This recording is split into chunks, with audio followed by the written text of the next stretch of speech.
What's up everybody? Billy here, bringing you review and unboxing the coolest things on the planet, and today we're going to be going over the top 5 features of iOS 9.3.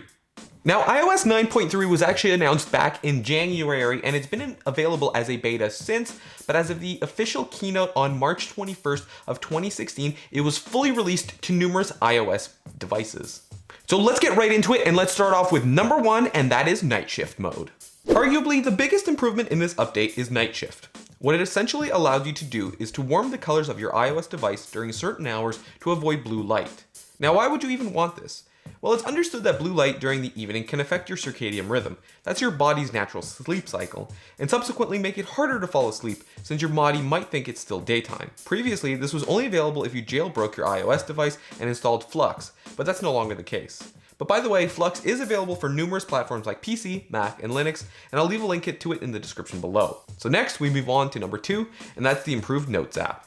Notes, for me at least, has always been about creating quick little lists of things that I need to do, or just something to jot down really quickly. But now with iOS 9.3, it's a bit more robust. You can now secure your notes with your Touch ID fingerprint so no one else can get into it. That's pretty handy if you need to store any personal information in there and don't really want anyone snooping around and finding it. Apple has also added the ability to sort your notes alphabetically, by date created, or by date modified. That's pretty handy if you ask me.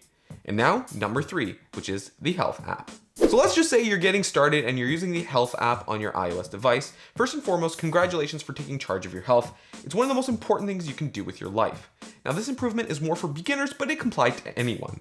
The Health app now suggests apps for any of the particular categories. Let's say you're trying to track your sleeping patterns. When you go to the sleep analysis section, it will show you a whole bunch of suggestions of apps that you can get started with from the App Store itself, and those apps will work in conjunction with the Health app. Next up, number 4, and that's improvements to CarPlay. Now, this one is only really going to be noticeable if you have a newer car that supports CarPlay and actually use it as well. So iOS 9.3 brings improvements to the Music app and Maps app. Apple Music now shows suggestions on the CarPlay screen, so you don't have to take your eyes off the dash to see what it's suggesting and use your phone. I know in many states, provinces, and countries, the usage of phone while driving is getting punishable, and I know personally in Ontario, if you're caught, the ticket is almost $500. So this improvement is great, so you don't actually have to pick up your phone to see any suggestions in the Music app. The Maps portion, however, is updated with a nearby feature that finds gas stations, restaurants, and more with the push of a button. The future is now. And finally, number 5 on the iOS 9.3, new things that it supports, it's multi-user support. Now, let's not get too excited right now. It's not official multi-user support in the grander sense. It's only really for iOS and education.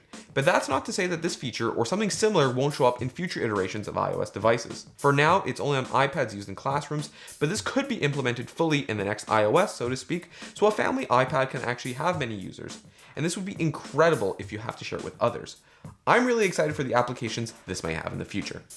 And there you have it, folks. That is the top 5 features of iOS 9.3. So now if I've really piqued your interest and you really want to get it for your iOS device, just head over to Apple's website first and foremost to check if your version is compatible, because some older iPhones, iPads, iPods, they're not always compatible with the latest iOS. So just make sure that yours is compatible for it first. And if it is, head over to iTunes, plug in your device and do it from there. Or you can even do it over the air through the settings menu as well. No matter which way you do it and no matter which way you update your device, it's a big improvement either way. So if you guys enjoyed this video, be sure to press that thumbs up button. And if you enjoy content like this and would like to see more, be sure to hit that subscribe button as well.